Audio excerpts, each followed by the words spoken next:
Voy a tratar el tema de la localización de las dehesas y su productividad, las necesidades que tiene el ganado y la gestión alimentaria de esta ganadería. Bien, la distribución del encinar en el Mediterráneo, como vemos, es muy amplia, prácticamente la cuenca mediterránea, y si nos fijamos en este mapa, pues resulta que en España todos son dehesas, pero las dehesas exigen una cierta concentración, una cierta densidad de encinas para poder considerarlas dehesas.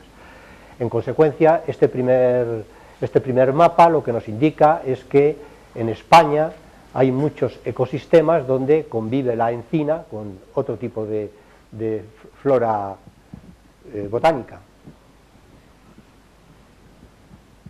Aquí ya vemos que se ha hecho más breve el espacio que ocupa la dehesa.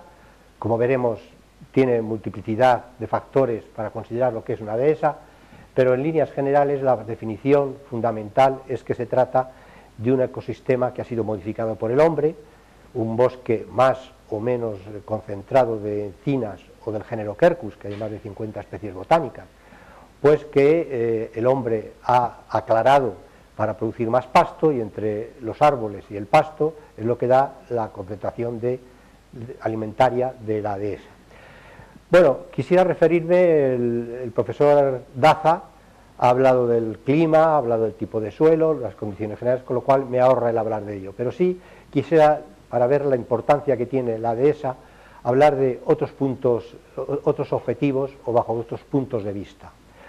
Bajo el punto de vista de la botánica, de las especies botánicas, tenemos pues toda la serie de la saga de los Rivas Goday, del año 83, clásico de los pastizales españoles, que todavía se sigue utilizando, es fundamental. Pero adquiere también la dehesa otros muchos aspectos.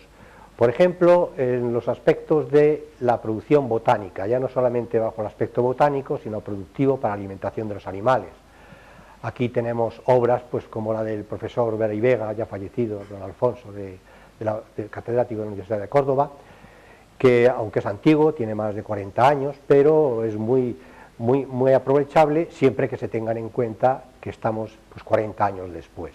Pero la botánica, las especies botánicas en su ecosistema han variado relativamente poco. Pero estos aspectos también de la dehesa han sido tratados por otras personas y bajo otro punto de vista. No puedo dejar de referir el aspecto literario, es decir, los santos inocentes, lo que es una dehesa en España en los años 40, de la alta burguesía, que luego se hizo la película. Siempre lo comento porque en esta obra, una dehesa de unos 1.200 hectáreas, resulta que mantiene 30 o 35 familias a costa de 100 pesetas al mes, un chamizo sin agua ni luz corriente y mucho trabajo. Con lo cual, en esta obra, si la analizamos, pues vemos la biodiversidad que tenía una dehesa, porque teniendo mano de obra se podía aprovechar. Como vamos mal de tiempo, no profundizo más en este tema. Pero también literariamente tenemos el famoso libro del Mundo de Juan Lobón, de un almirante de Cádiz, donde se habla de un cazador furtivo, las peripecias que pasaba, pero sobre todo me refiero a que considera lo que es la dehesa para las personas que lo habitan, para la sociedad que la habita. Otro tema literariamente muy importante también tenemos del profesor Alcón, también desgraciadamente ya fallecido, con su libro Diálogo de una mujer fría, donde toda la vida se lo pasa en la dehesa, habla de la relación que hay de las personas con la dehesa, y no sigo más porque sería muy largo de contar, pero es muy importante en superficie, es muy importante la sociedad que ha vivido sobre la dehesa, y en consecuencia pues ha producido multitud de obras. No obstante, voy a referirme fundamentalmente al ganado. Veíamos las encinas, de aquí vemos el alcornocal, como vemos es mucho más limitado, es mucho más disperso. Hay cifras que hablan de los alcornoques, pues 700.000 hectáreas. A este respecto, pues también no puedo dejar de citar las obras fundamentales de José Miguel José Miguel, el profesor Montoya Oliver, que precisamente tiene dos libros fundamentales, uno el de los alcornocales, para comprender estos alcornocales, y otro que está muy relacionado con el tema de la tauromaquia y de los cazadores, que es el del mundo veterinario. Tiene otro dedicado a el ciervo y la dehesa como coto cinegético, muy relacionado. Bueno, aquí les pongo unos datos sobre la amplitud de las dehesas. Como ven, llega a la cifra de 9,5 millones para España, bien sean arboladas o sin arbolar.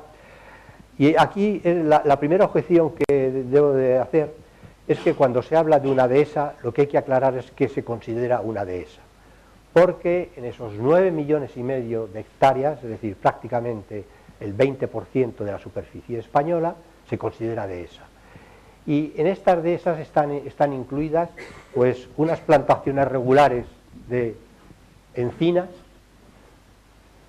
alcornoques más limitado pero también muy abundante, pero incluso rebollos y quejigos, que son, digamos, especies botánicas del género Quercus, pero que tienen muchísimas menos exigencias y lógicamente muchísima menos productividad. Para que vean la diferencia, en esos 9,5 millones de hectáreas hay quien considera una dehesa cuando el 30% del territorio está ocupado por la proyección de las copas de los árboles. Hay quien considera que tiene que tener entre el 5 y el 20% de la superficie ocupada por esta proyección de las copas. Y por último, las más pobres, las más limitadas, bueno, pues hay quien considera que con que haya 10 rebollos o quejigos y unos pastizales en un ecosistema mediterráneo ya es suficiente para considerarlo una dehesa. Por eso a continuación vamos a ver la amplitud que se da cuando se habla de cuál es la superficie española de dehesas. Siempre no olvidar a qué se refiere, en qué se... Aquí tenemos un estudio muy completo que se hizo es sobre Extremadura. He elegido Extremadura porque hay bastante escrito, la bibliografía es importante. Y aquí vemos pues, que hay 4 formas de considerarlo. La dehesa según el SINPAC del Ministerio de Hacienda, según el Plan Forestal de Extremadura, según el Arline, que era un programa que había en el año 2000, y según la de teledetección. Bien, pues con dos pinceladas resolvemos el problema. ¿Cuántas hectáreas de dehesa hay que coincidan en Extremadura, que coincidan pues 3 o más de estos caracteres, que considere en 3 o en los 4? Bueno, pues aproximadamente del orden de 950.000 hectáreas. ¿Cuántas hectáreas de dehesa hay si consideramos que coincidan 2 o más, 2 o 3? Bueno, pues 1.350.000. Con esto quiero dejar bien claro que cuando se habla de la dehesa hay que tener en cuenta para qué se estudia la dehesa y en consecuencia aplicar unos determinados conceptos, unos determinados factores, porque de lo contrario pues nos encontramos que se expande extraordinariamente. Bueno, ya hemos visto dónde está la dehesa, superficie de la dehesa. Vamos a ver ahora los animales que viven. Entonces les pongo aquí el total de vacas de España, aproximadamente unos 3 millones de vacas, de los cuales pues tenemos que en el ecosistema de la dehesa, el ecosistema mediterráneo, aquí empezamos con las de Zamora, las de Salamanca, las de esas frías que decía el profesor Algimiro, y luego tenemos Extremadura y Andalucía Occidental.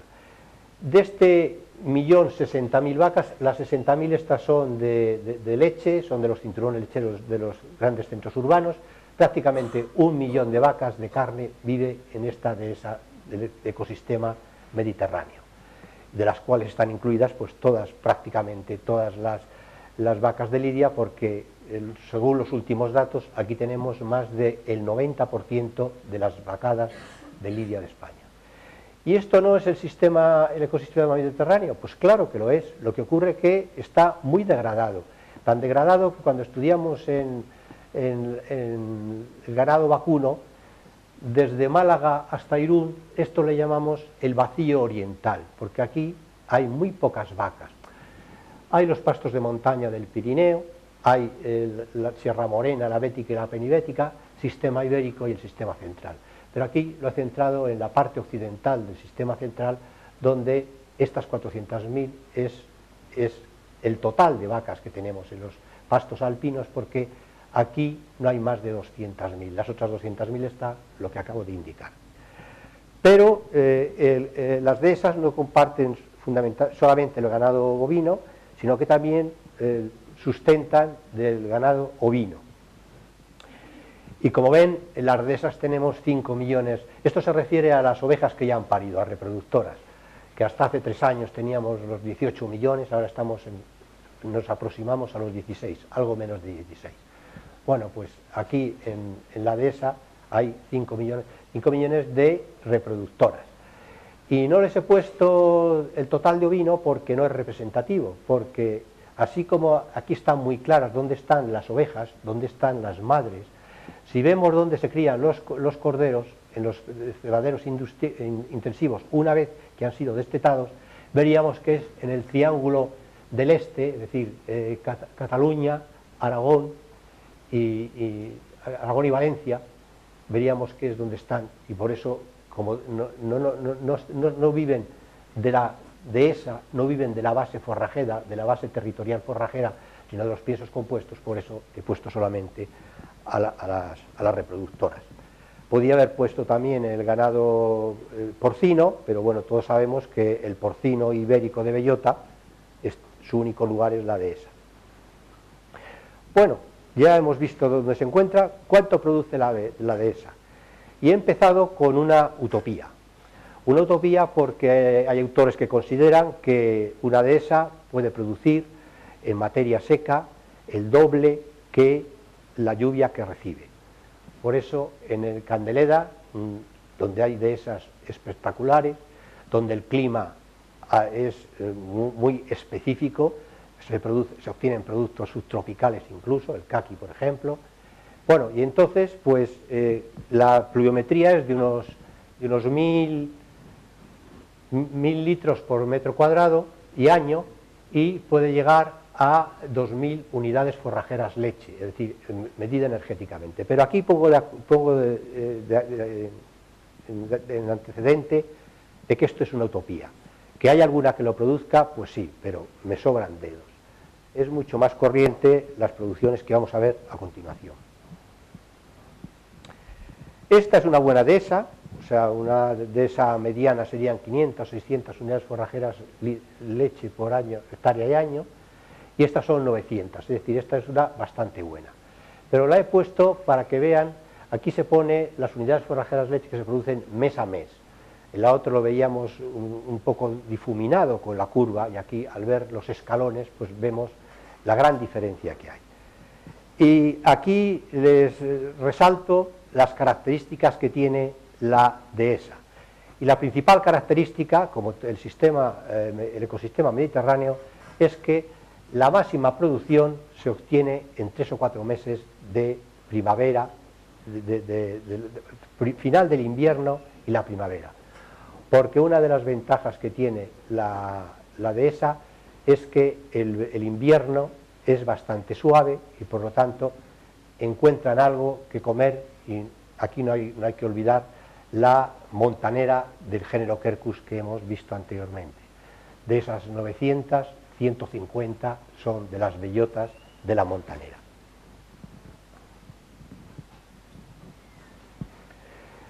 Aquí he puesto un trabajo muy completo sobre Extremadura, la producción de la dehesa, y aquí ven que en un año muy bueno, aquí están los 2000 kilos de materia seca, entre 2000 y 3000 en un año bueno, y si eso, como dijo el profesor Argimiro, si se multiplica por 0,4 nos daría las unidades forrajeras leche. Este año fue bueno, que fue el 2003-2004, y el 2004-2005 fue muy malo. Apenas llegan a 1000, es decir, que menos de la mitad. Con lo cual, Acabamos de ver un factor determinante de la producción forrajera de la dehesa, que es su estacionalidad, y otra segunda, que la variabilidad anual es muy importante en función de las posibles lluvias de la primavera. En este momento, 14 de abril, hay muchas dehesas ya que, por su poco suelo, su poca profundidad, su propia humedad acumulada, si no llueve en los 5, 10 o 12 días que vienen, que no va a llover, porque las previsiones no es que va a llover, tendrán que empezar a dar complemento a los animales. Aquí son unos datos también interesantes y que se acoplan a lo que ha dicho el profesor Argimiro, y es que pasto natural y pasto mejorado, pasto natural y pasto mejorado. Bien, pues lo que se deduce de este cuadro es que cuando hay suficiente suelo, hay suficiente profundidad, hay suficiente fertilidad, vienen muy bien los pastos mejorados. Pero cuando viene el año mal, como este año que hemos visto que de 3.000 la media pasó a 640.000, 642,8, pues los pastos mejorados, la verdad es que hay muy poca diferencia. Bueno, pues ya vamos conociendo factores de la dehesa, que aparte de su aspecto literario y su aspecto ecologista, para la producción forrajera tiene algunos graves problemas, por eso la estudiamos. Aquí es la misma que hemos visto antes, pero más suavizada porque no vemos los números y seguimos viendo cómo en 4 meses tenemos 70 al 80% de la producción. Estos son kilogramos de materia seca. Lo que hay que tener aquí en cuenta es que la materia seca que se va produciendo en cada mes, es decir, si aquí no hubiese ganado, este pasto verde se iría secando y lo que vemos, el pasto verde con el paso del tiempo pasaría a pasto seco. Si hay animales que se lo van comiendo, no dan lugar a que se seque y entonces consumen pasto verde. Lo que vemos muy claro es que quitando estos 4 meses, los 8 meses del año lo van a pasar bastante mal, porque la producción es muy baja. Esta es materia seca, que por el 0,4 nos daría unidades forrajeras leche. Aquí tenemos la producción del porcentaje de materia seca de los forrajes, de los pastos y forrajes. Es decir, hasta ahora hemos hablado de la producción total en materia seca o en unidades forrajeras leche, energética, en medidas nutritivas energéticas.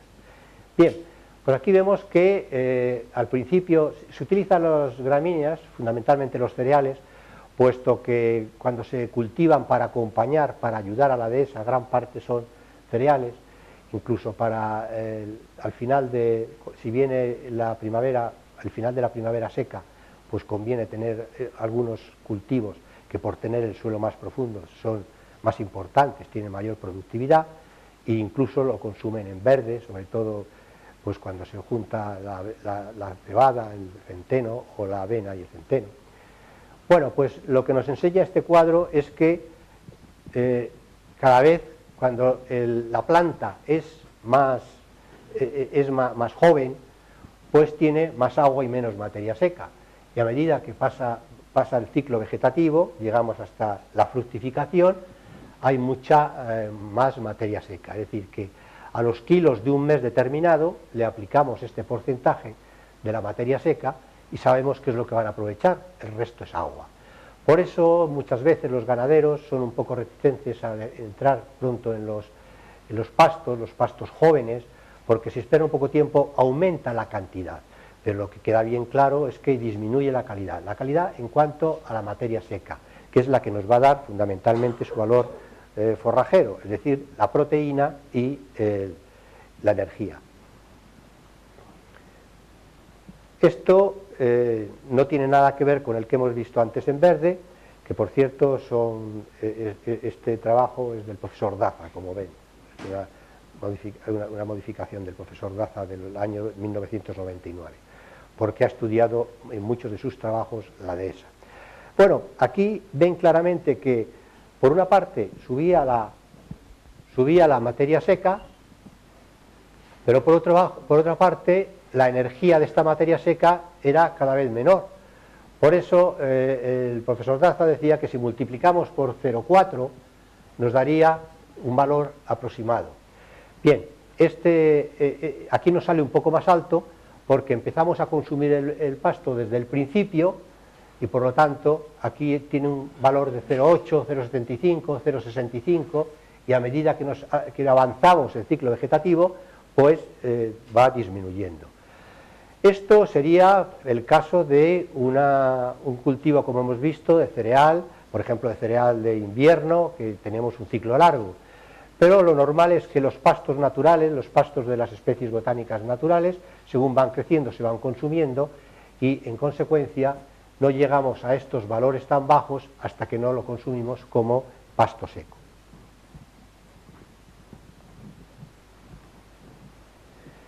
La proteína igualmente baja, lo mismo que hemos visto de la energía, pues baja la proteína, y aquí lo ven, desde un 24 en los forrajes muy jóvenes hasta un 13,5 cuando ya llega la fructificación, al final de su ciclo vegetativo.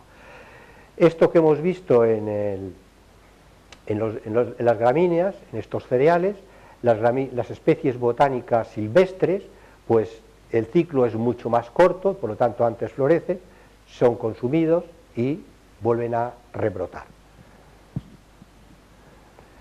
Esto es la relación de la fibra bruta, que lo tienen aquí, 16 hasta un 34, o sea, va perdiendo agua, va perdiendo proteína, y entonces es los hidratos de carbono, fundamentalmente la fibra bruta, la que aumenta.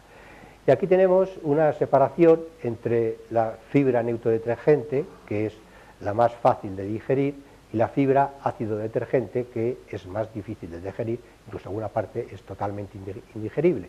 Bien, pues como ven, la neutrodetergente supera, esto es en porcentaje del total, esto es la fibra bruta sobre el total de materia seca, y esto es sobre el 100% de fibra bruta de neutrodetergente y ácido detergente, que aproximadamente se diferencian en 5 o 6. Esto se refiere a las cenizas, lógicamente, pues cada vez tiene más materia seca, pero las cenizas son los minerales, y los minerales en las plantas muy jóvenes son más abundantes, que luego se van diluyendo porque la planta extrae otros nutrientes, pero extrae menos minerales. Esto es muy importante cuando se trata de alimentar animales en crecimiento. Por ejemplo, pues el toro de Lidia, hasta que llega a los 4 años, está en crecimiento y desarrollo. Entonces, los minerales, lo mismo que las posibles faltas de vitaminas, las famosas avitaminosis, que son relativamente fáciles de cumplir por medio de estos las bolas de sales para chupar, o los correctores minerovitamínicos. Es uno de los factores a tener en cuenta cuando se habla de la gestión del ganado. Este es un trabajo importante, muy completo, en el cual vamos viendo a lo largo del ciclo vegetativo los distintos componentes de los nutrientes. Y aquí les explico que estos datos son de una dehesa con poco suelo fértil. Si hubiese más suelo fértil sería distinto, sería diferente, pero muchos nutrientes, por eso rápidamente crece. En el mes de abril, 2.000 kilos de hierba en el mes de abril. Es una burrada, o sea, es un suelo muy fértil. Y sin embargo, luego, de estos 2.000 que teníamos, unidades forrajeras,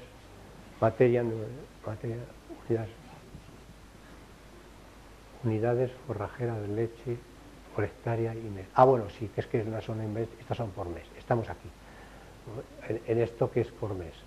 Que esto habría que pasarlo a hierba y es lo que nos da los 2.000 kilos. Por eso, los 300 kilos de unidades forrajeras leche de abril se relacionan a los 2.000 kilos de hierba. Como siempre, para explicar que cuando tenemos unos datos de la bibliografía, pues hay que tener en cuenta lo que estos significan y dónde se han obtenido. Y aquí les pongo lo de encinas de 25, se trata de 25 encinas por hectárea y 15 kilos de media de las bellotas por cada encina. Ahora vamos a ver, veremos también el valor de las bellotas y su cuantificación. Aquí tenemos de un trabajo que se refería a encinares y alcornocales y que durante el periodo estudiado del 99 al 2007, lo primero que destaca es que el azul, que son las encinas, la producción es mucho más regular, estamos alrededor de los 400 kilos por hectárea. Sin embargo, los alcornoques, que llegan hasta los 600 pero bajan hacia los 200, pues son mucho más beceros.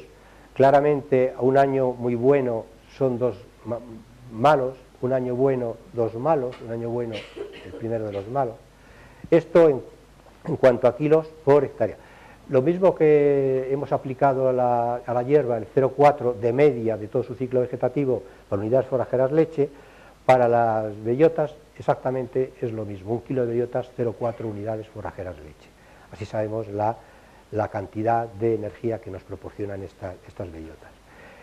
Y aquí vemos 3 años diferentes, como cuando hay un año muy bueno, viene un año que fue peor el anterior y el siguiente también es, lo cual nos relaciona, climatológicamente no fueron tan diferentes, sino que nos refleja la becería de las bellotas, del género Quercus. Conclusiones. Bueno, pues la regeneración de las dehesas, las hay bien cuidadas, las hay no tan bien, han sido algunas muy castigadas por la acción del hombre.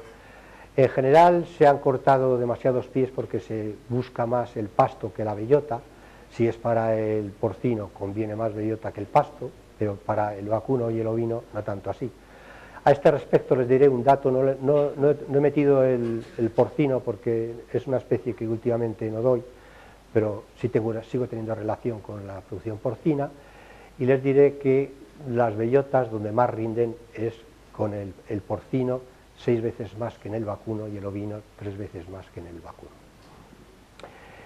Bueno, y el equivalente al 33% de cobertura arbórea, que serían del orden de unos 20-30 árboles, 30 pies por hectárea, depende de su grosor, su edad en definitiva, y si han estado bien podadas, si acompaña los nutrientes. Y a continuación les recuerdo que cuando se regenera una dehesa, pues hay, sobre todo si tienen que crecer nuevos pies, no se puede meter el ganado, si no la destruiría.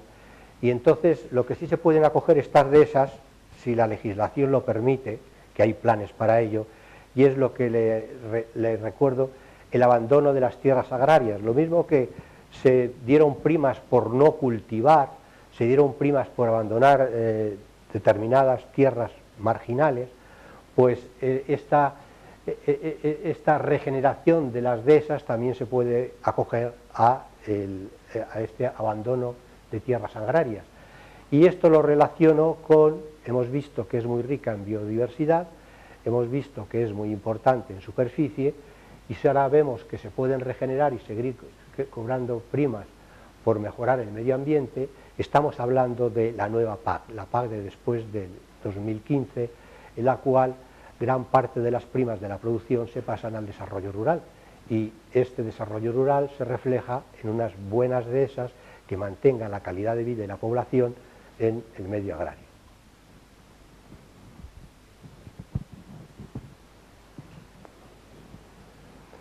Bueno, ya hemos visto la producción forrajera, era lo más largo, esto es más corto, lo de la base animal, y aquí tenemos pues el peso vivo de una vaca brava desde que pare.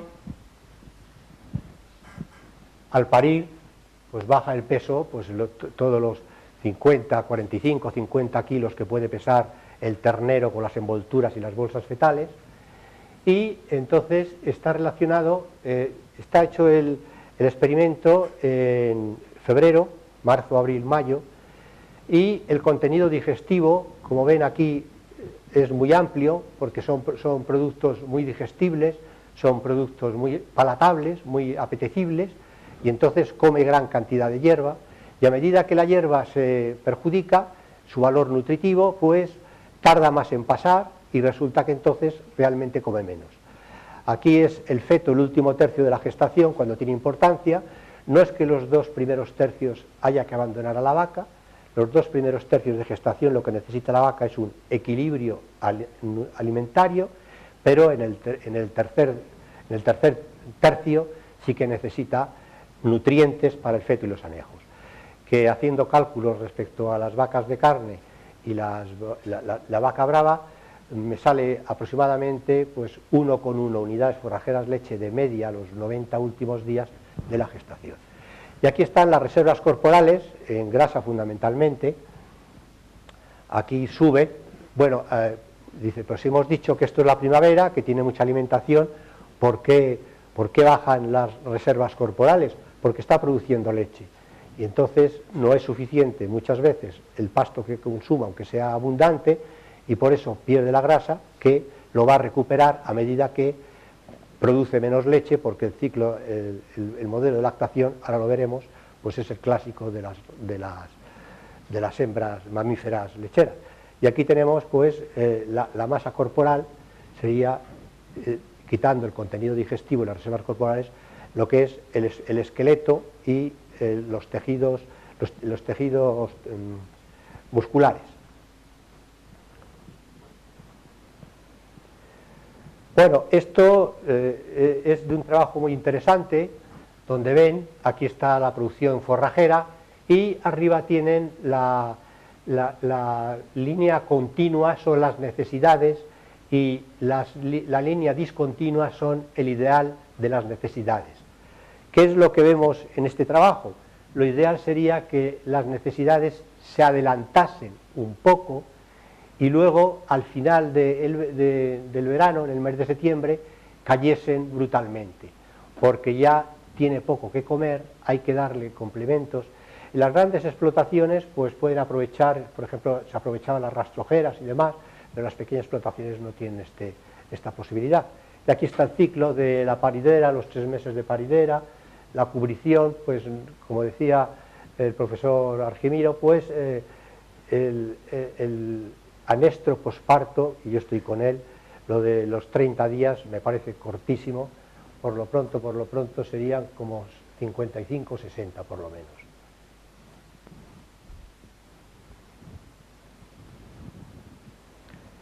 Esta es la producción lechera que se adapta a todas las hembras mamíferas, y que vemos que durante los 2 primeros meses tiene su pico de producción, pero luego desciende fuertemente.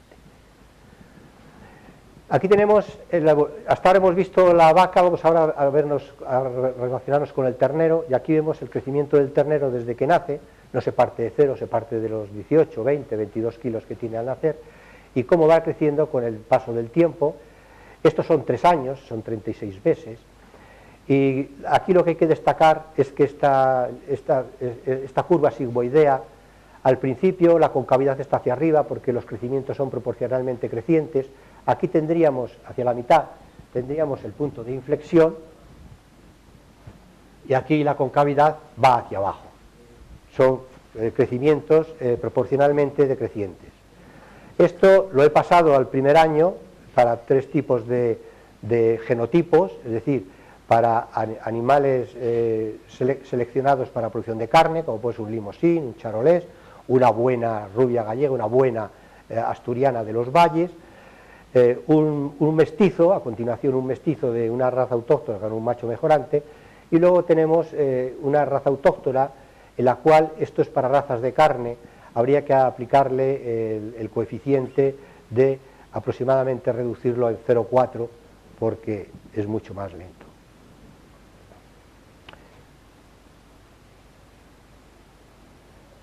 Esto es lo mismo pasado a números, viendo cómo un mestizo a los 13 meses llega a los 500 kilos de peso vivo, un ternero autóctono en cebo a los 365, y la vaca, la novilla de reposición de lidia, estos 200 kilos que lo he puesto aquí para compararlos, pero realmente estos 200 kilos lo alcanza a los 2 años, no a los 17 meses.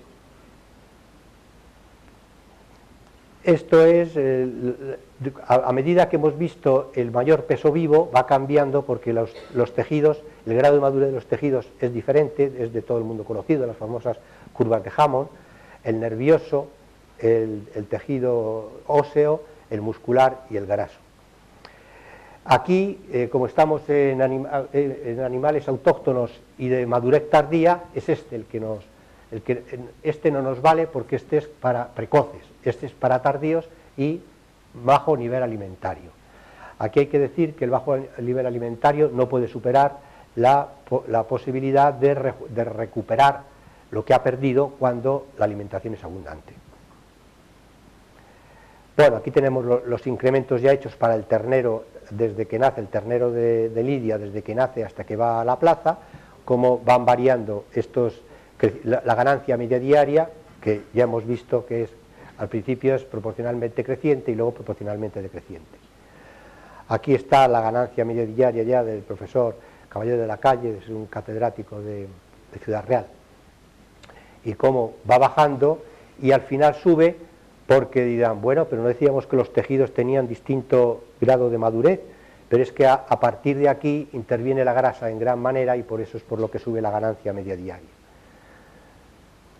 Esto es lo mismo, pero pasado a la proporción de los distintos tejidos a las distintas pesos vivos, a 100, 300, 500. Como es natural, se está refiriendo a un animal, a un mestizo. El autóctono sería mucho más retrasado, lo mismo, pero mucho más retrasado.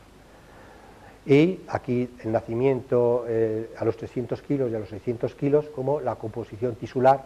Esto está tomado de un trabajo del profesor Vicente Jimeno, que hizo en el año 2002 en la Facultad Veterinaria, el segundo curso de cirugía del ganado vacuno de Lidia. Y es con muchísima más profundidad que la estoy tratando yo, por eso he cogido algunos de sus esquemas. Y ya llegamos a las conclusiones. Y lo que hemos visto, pues lo resumo. Es decir, es un ecosistema débil, lo cual quiere decir que hay que manejarlo muy bien. Si lo manejamos mal, nos lo cargamos. Y por lo tanto, la biodiversidad depende de que se maneje bien y que, al ser benéfica para el medio ambiente, no solo son los ingresos monetarios, sino también pues, los gases de efecto invernadero, la desaparición del anhídrido carbónico, etc. El toro de Lidia es un tesoro genético que no puede perderse y hay que conservarlo, haya tauromaquia o no haya tauromaquia, porque no sabemos en un momento determinado, más después de lo que nos ha venido, por ejemplo, en Japón, que nadie pensaba después de Chernobyl que iba a volver a pasar, y ha vuelto a pasar, pues no sabemos en un futuro. La genética del toro de Lidia puede ser valiosísima para una determinada producción animal para consumo del hombre. El manejo del ganado de un ecosistema débil es fundamental en mantener la cadena trófica tanto de flora como de fauna. La ración alimentaria debe satisfacer la necesidad del ganado correctamente. Y por último, una vez se dispone del toro, esto es aportación personal, hay que buscarle una salida. Si hay corridas de toros, pues económicamente es la más valiosa, económicamente de gente que queda satisfecha, los aficionados, los que disfrutan con la lidia. Pero supongamos que por un mal sentido del bienestar animal, lo mismo que ha sucedido en Cataluña, se llevase a toda España y a los países hermanos, los 7 países hermanos. Bueno, pues todavía deberíamos de conservar el toro de Lidia. ¿Y qué hacemos si no le toreamos? Bueno, pues de acuerdo con las necesidades de la población que lo mantiene, una salida, pero una salida regional. Muchísimas gracias.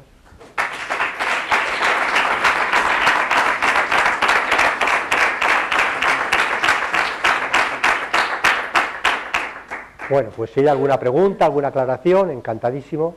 He tenido que ir muy deprisa porque ya el profesor Argimiro me ha comido mucho tiempo.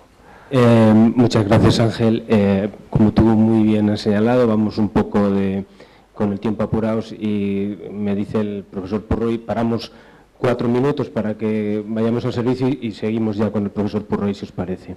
Vamos un poco apurados de tiempo.